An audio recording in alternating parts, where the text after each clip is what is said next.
రేవంత్ రెడ్డి గారు మాట్లాడుతూ జనార్దన్ రెడ్డి గారి గురించి ప్రస్తావిస్తూ ఒక విషయం చెప్పారు. జనార్దన్ రెడ్డి గారు చనిపోయినప్పుడు చంద్రబాబు నాయుడు గారు అభ్యర్థిని నిలబెట్టకుండా ఆయన యొక్క హుందాతనాన్ని నిరూపించుకున్నారు. అది చంద్రబాబు నాయుడు గారి యొక్క గొప్పతనం అని. ఇది నేను రాష్ట్రంలో ఉండే ఈ రెండు తెలుగు రాష్ట్రాల్లో ఉండే ప్రతి ఒక్కరు కూడా ఈ విషయాన్ని నిన్న రేవంత్ రెడ్డి గారు ప్రస్తావించారు కాబట్టి దీన్ని చెప్తూ నేను కొన్ని విషయాలు చెప్పాలనుకున్నాను. నేడు రాజకీయాల్లో విలువలు దిగజారిపోతూ ఉండడం చూస్తూ ఉన్నాం. రాజకీయాల్లో వ్యక్తిగతంగా దూషణలు చూస్తూ ఉన్నాం.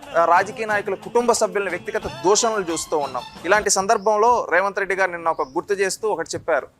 జనార్దన్ రెడ్డి గారి గురించి మనం చెప్పుకుంటే జనార్దన్ రెడ్డి గారు నాడు 1994 ఎలక్షన్స్ లో Congress party legislature party leader, ఆనాడు కాంగ్రెస్ పార్టీకి అపోజిషన్ స్టేటస్ కూడా లేకపోతే ఆ పార్టీ ఫ్లోర్ లీడర్ గా శాసనసభలో ప్రజా సమస్యలపైన మాట్లాడిన వ్యక్తి, తెలుగుదేశం పార్టీకి ప్రత్యర్థి జనార్దన్ రెడ్డి గారు. ఈవెన్ హైదరాబాద్ లో రోడ్లు వెడల్పు చేసే సందర్భంలో కూడా చంద్రబాబు నాయుడు గారు చేస్తూ ఉంటే జనార్దన్ రెడ్డి గారు అనేక సందర్భాల్లో అడ్డుపడ్డారు. ఆయన సిద్ధాంతాల పరంగా ఈ విధంగా ఆ రోజు చంద్రబాబు నాయుడు గారు కూడా అనేక సందర్భాల్లో నేడు కూడా కొన్ని సందర్భాల్లో చెప్తూ ఉంటారు. ఏమని శాసనసభలో ఆనాడు నేను హైదరాబాద్ డెవలప్ చేస్తూ ఉంటే, రోడ్లు వెడల్పు చేస్తూ ఉంటే జనార్దన్ రెడ్డి అడ్డొచ్చేవాడు, ప్రజలందరూ ఒప్పుకున్న జనార్దన్ రెడ్డి ఒప్పుకునేవాడుగా, అదు నేను అడ్డుపడతాను. అప్పుడు నేను చెప్పేవాడిని, నువ్వు అడ్డుపడ్డాగా నేను తొక్కించుకుంటూ పోతాను, తోసుకుంటూ పోతాను, ఈ విధంగా అభివృద్ధి చేసుకుంటూ పోతానని చెప్తూ ఉండేవాళ్ళు.